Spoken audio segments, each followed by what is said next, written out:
Altos is brought to you with the kind compliments of Rituals Coffee House.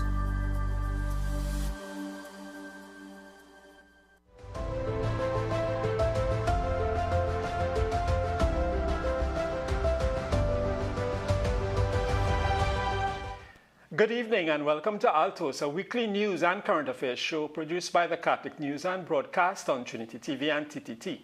I'm Raymond Sims. Our top stories this week. Archbishop Charles Jason Gordon tells Catholic content creators and digital communicators to have a clear purpose and mission before posting content. As the world celebrates World Steelpan Day, we tell you how one Roman Catholic church has been incorporating the national instrument in building faith. Meet 4 young ladies who want to make a difference in building a family life, and they are walking the talk. There's something exciting happening later this month at Mount St. Benedict. If you are a car enthusiast, you will want to stay tuned. And later we speak to Bishop Robert Llanos about the AEC's pastoral letter on sexual and gender identity. Now to our top story. Archbishop Charles Jason Gordon has provided content providers of the Catholic Voices for the Digital Mission with a template before they send out content. Addressing Catholic content creators, digital communicators, and media practitioners at Archbishop's house on Wednesday evening, His Grace advised them to first determine their purpose and mission before posting anything. As Andre Burton tells us, the Archdiocese of Port of Spain also used the occasion to reaffirm its commitment to Catholic Voices for the Digital Mission. Right? Take a selfie, put it on your stories. I'll give you 5 minutes. Somebody you've never met before.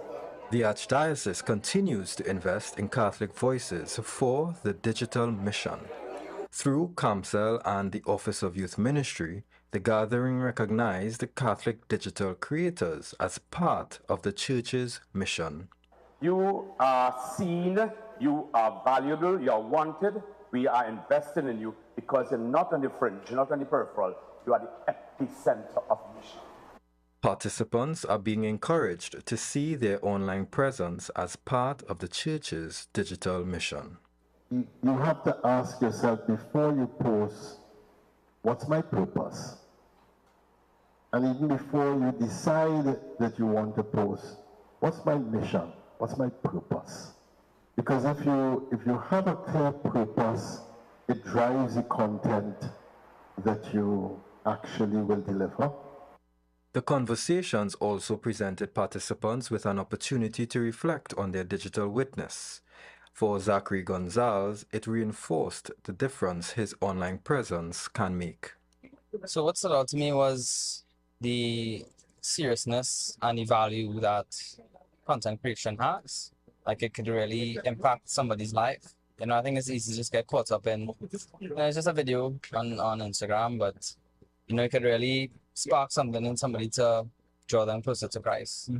CAMCEL and the Office of Youth Ministry will provide ongoing mentorship, resource sharing, and opportunities for collaboration as the Archdiocese continues to invest in Catholic Voices for the Digital Mission.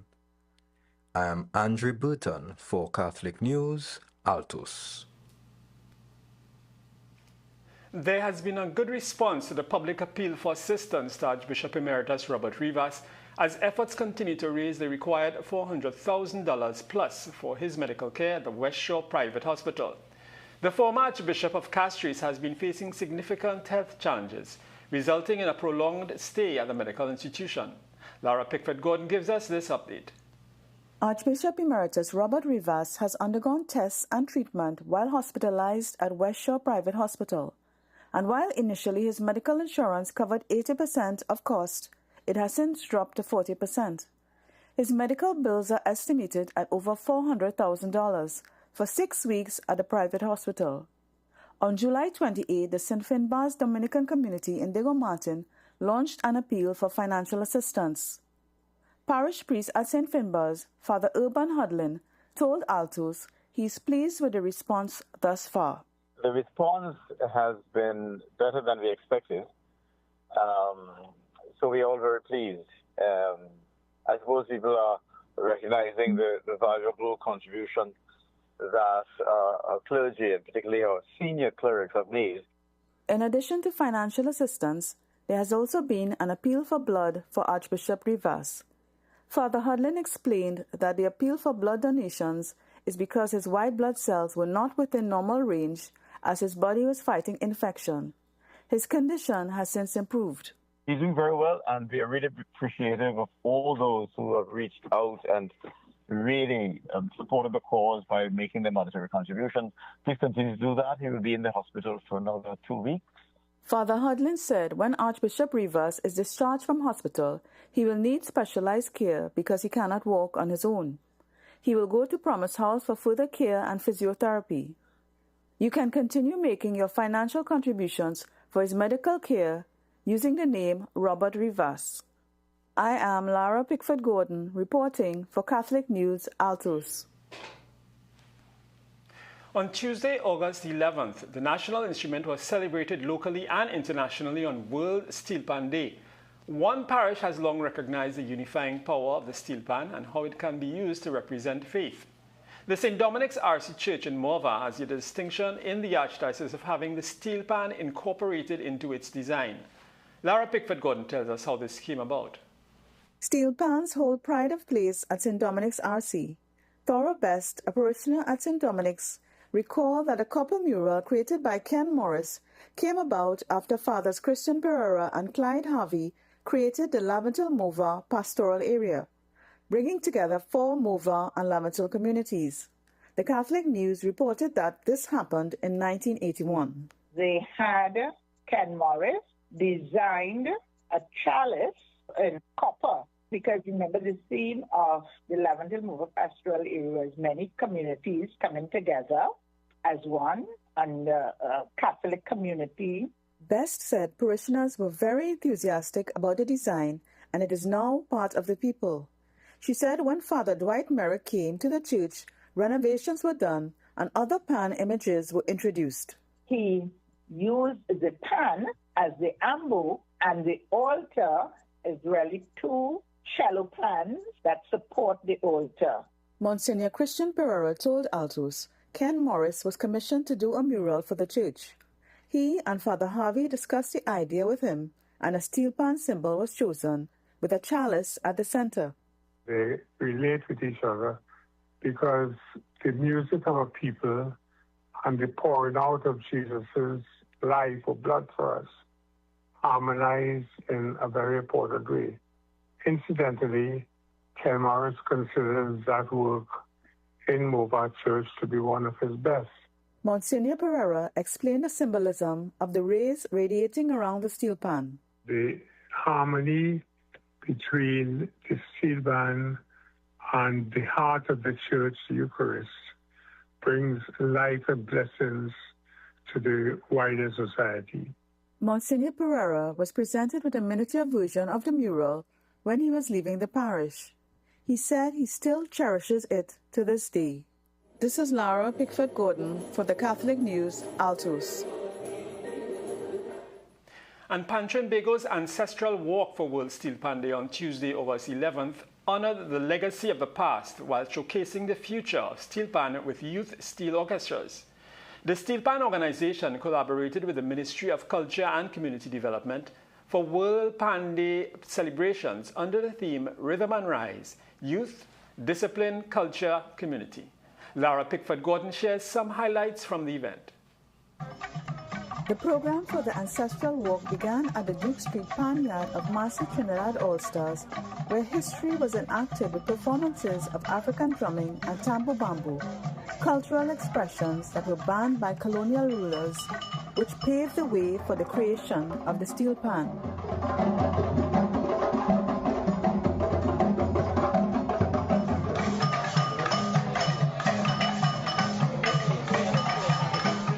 Pantrinbago President Beverly Ramsey Moore, flanked by members of the executive, said the day paid homage to Pan ancestors. This year celebrated the youth and the passing on of legacy. born out of resistance, born out of struggle. Today, the steelpan is on a world stage, our gift to the world. And so we continue to build out the movement. We continue to evolve. We continue to build out the industry of the steelpan. Ramsey Moore is pleased that from all accounts, the steelpan and steel band movement are in very good hands.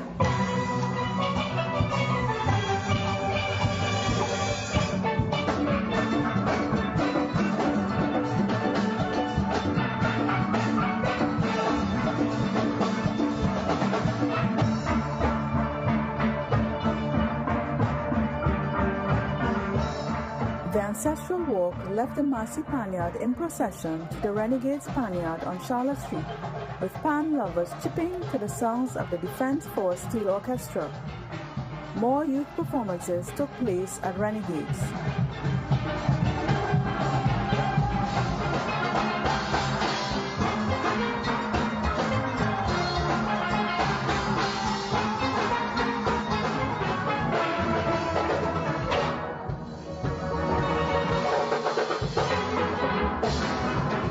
The program culminated with a concert at the Queen's Park, Savannah. This is Lara Pickford Gordon for the Catholic News, Altos.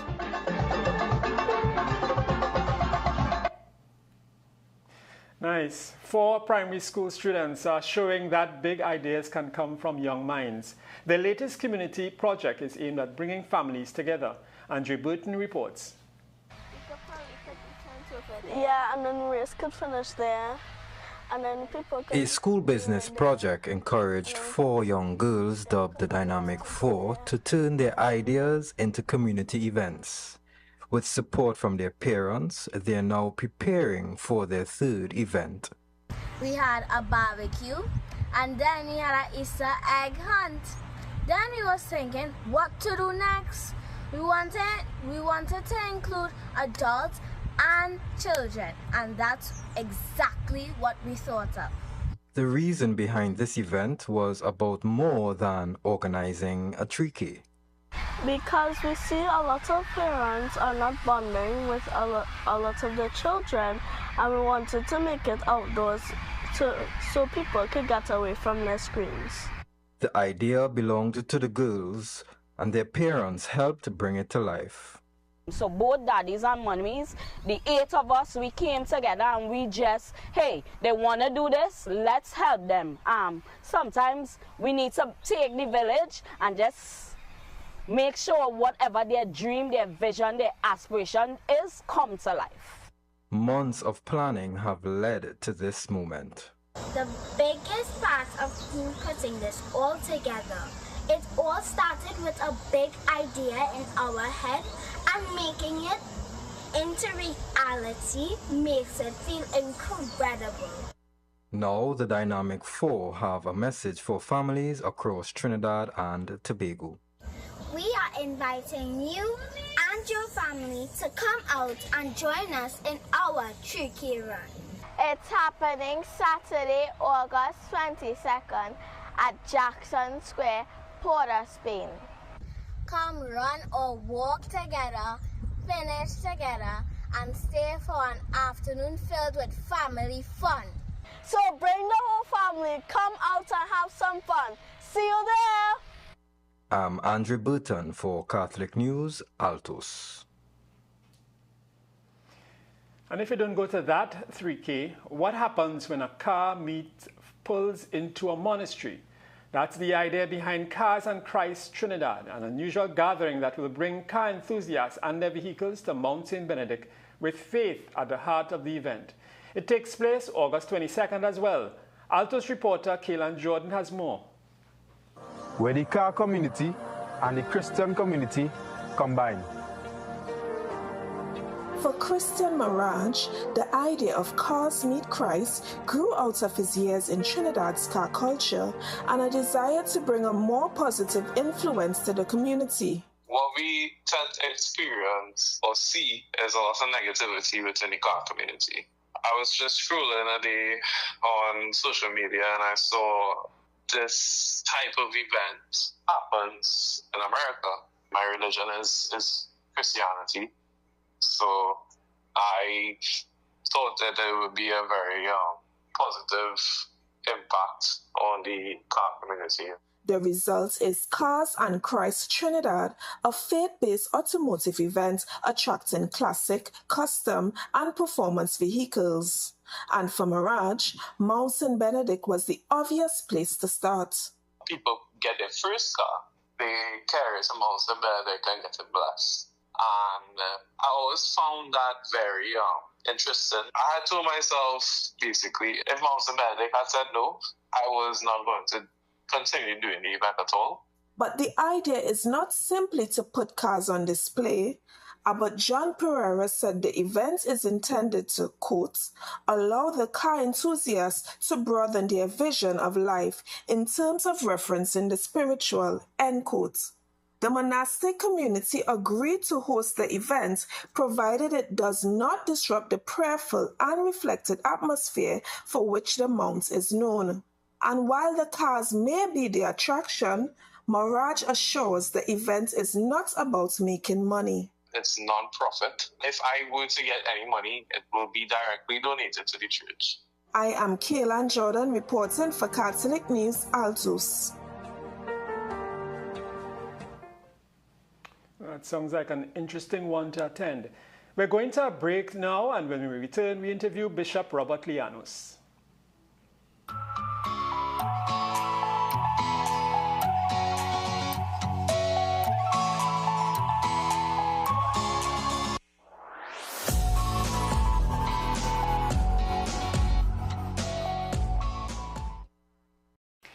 And welcome back to Altos. You are watching Altos, and we have on set with us Bishop Robert Llanos. He's a Trinidadian, but he's based in St. John's, Basseterre. Welcome to the set, Bishop Robert. Thank you. You all right? I'm good. All right, so the Antilles Episcopal Conference of Bishops, they issued a pastoral letter dealing with sexual and gender identity. Yeah. And it was issued on the feast of St. Joachim and Anne. Yep. Tell me something. How did that come about? How did that come about? How did the document come about? Yeah, how did the document come about? Well, of course, the Family and Life Commission of the AEC Conference of Bishops, we are always on our toes, so to speak, to see what kind of issues are happening in the world, what's going on in the world around us, and how we may fulfill our responsibility to be shepherds of the Catholic family and the children of God. So as shepherds, we have to look out to see where dangers lie, that kind of thing, what's happening in the world, what are the current trends, and what families are facing in terms of raising their children well and being a good Christian family.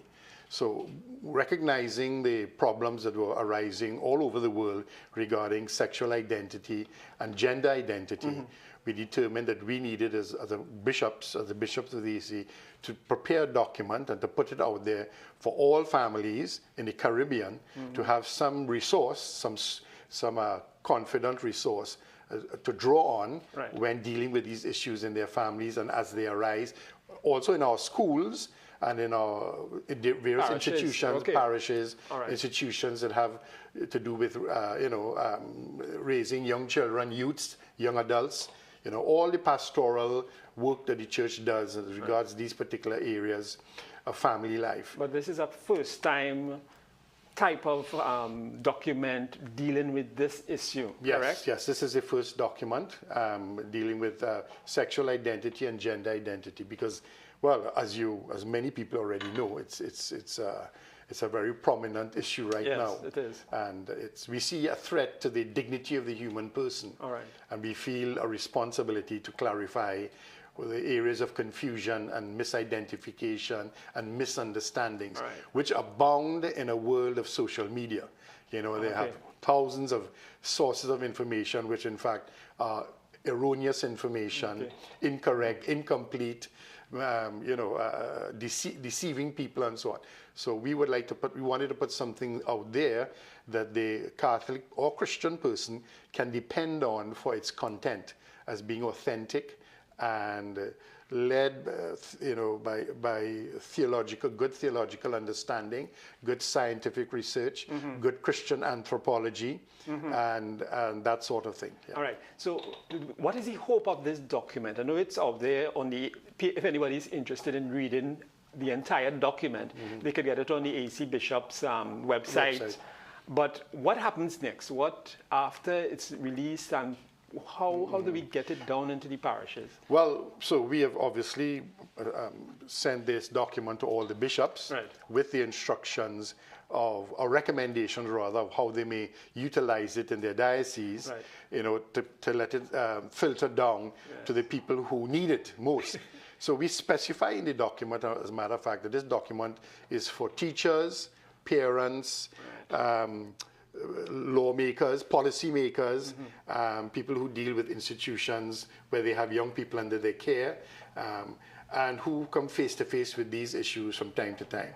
So the idea is, of course, that the diocese will, using their own media platforms, will now disseminate this document to everywhere that they can, and insist actually on it, that it becomes a point of discussion, for instance, among principals and schools, and the hierarchy of the church, and the priests, and all those the catechists. And mainly a lot of parents, because parents deal with this. Yeah, I know. But what we imagine, once it reaches the catechists, and the principals in the schools, and the teachers in the schools, and the schools, children themselves are going through the document, that then the parents will be roped in. The parents are going to come in. They're going to come have to come in and want to know what do we do.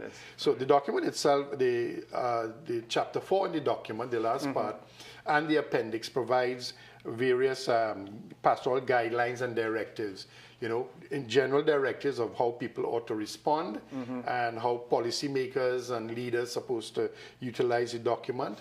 And then in the last part of the document, there are actual questions and answer things. So where a parent is asking a question to a catechist or a teacher, and how the teacher ought to respond. So we have very clear guidelines of what can be done with it. All right, good.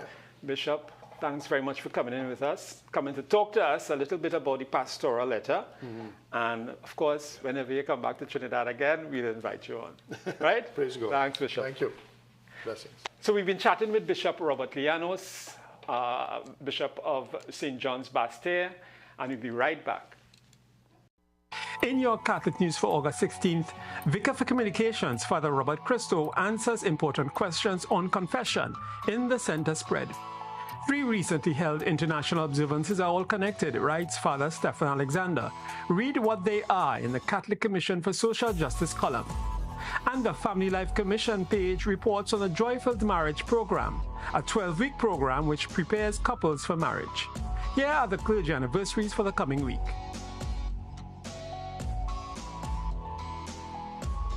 And the coming events. I'm Raymond Sims, editor of the Catholic News. And remember to pick up a copy of your Catholic News this weekend. The Pro-Cathedral of Our Lady of Perpetual Help in San Fernando had a triple celebration on Thursday, August 6th. It was the Feast of the Transfiguration of Our Lord, the 17th anniversary of Father Jason Grell's ordination, and a farewell Mass for Father Jason as he prepares for a new chapter in his priestly ministry. Clisha Bess has more.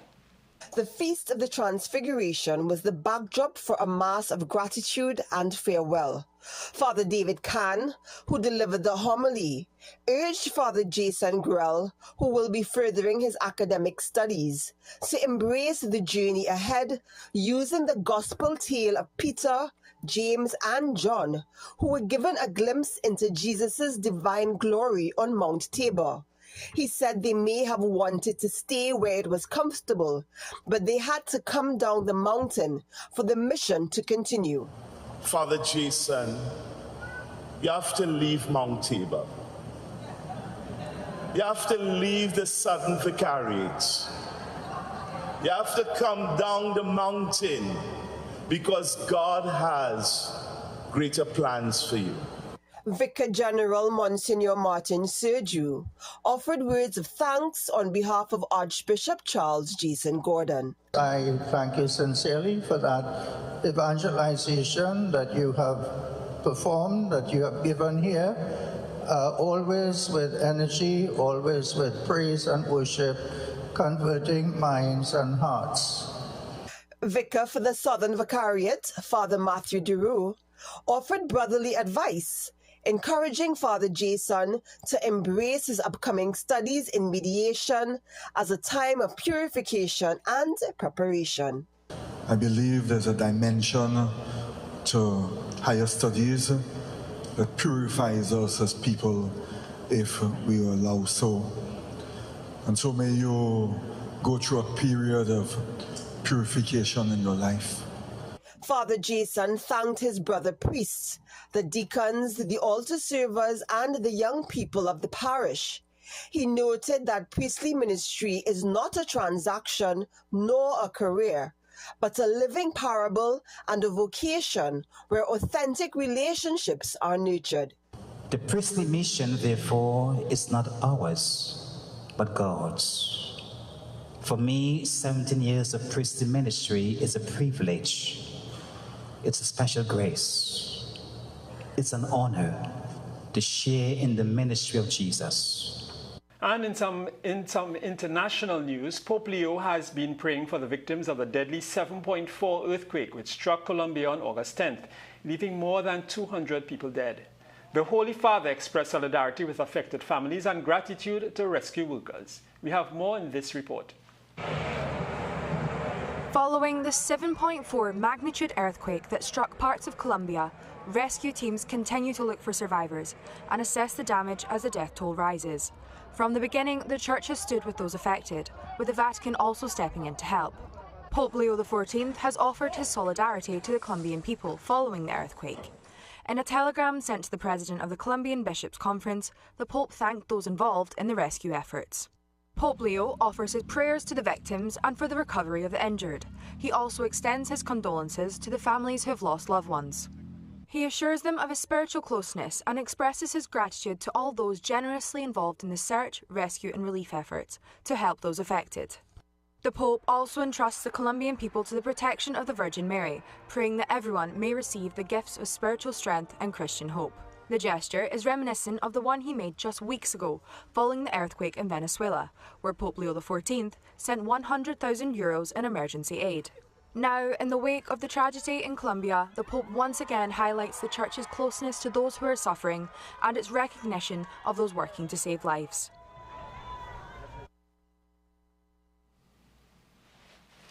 And that's a wrap on our show for this week. Thank you very much for viewing. Remember to continue praying for Trinidad and Tobago, read your Bible, and learn your faith. World Steelpan Day was celebrated on Tuesday, August 11th. As we go, we leave you with images of the pan's reach across the globe. Just a gentle reminder that the steelpan is the only major musical instrument invented in the 20th century. The video features volunteers who participated in a Learn to Play pan course led by panman Dexter Marchand at the London High Commission and pan at Times Square in New York. Enjoy. Have a blessed and safe week, everyone.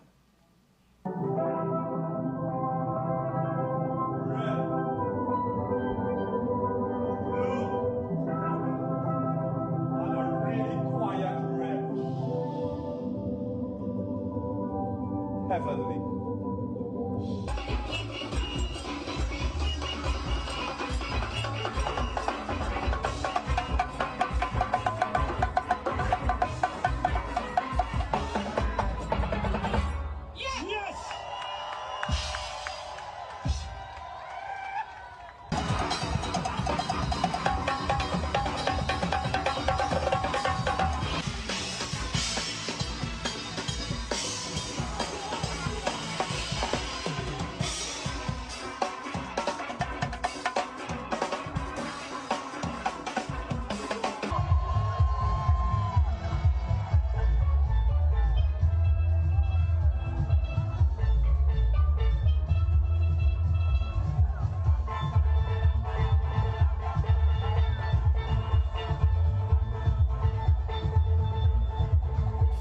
Altos was brought to you with the kind compliments of Rituals Coffee House.